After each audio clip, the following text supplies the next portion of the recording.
When we talk about damage to society, we usually think on a large scale: war, collapse, genocide. But sometimes damage doesn't come from conquest. It comes from influence. Let's begin with Kai Cenat. Over the years, his rise has been marked not just by popularity, but by chaos. Explosions behind him on stream, fireworks detonated inside homes, buildings filled with smoke, flames, and disorder, all broadcast as entertainment. This wasn't a moment. It became a pattern. Disorder packaged as content, destruction framed as spectacle. His streams often revolve around urgency, sub-goals, pressure, spectacle, creating an environment where young viewers are encouraged to give, donate, and participate emotionally and financially. Now take a look at this. It's kind of impossible to not be gifted a sub. Am I right?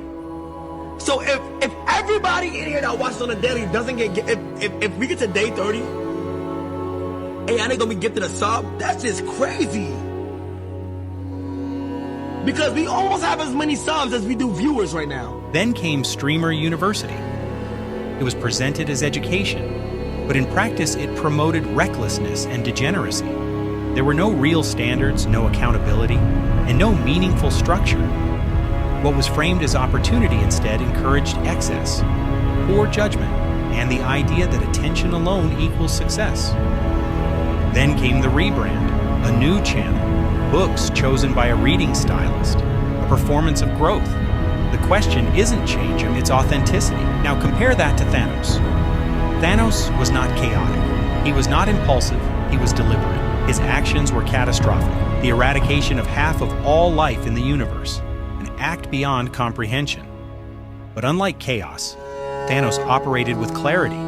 He believed scarcity would destroy existence. He believed balance required sacrifice. He did not seek applause. He did not monetize belief.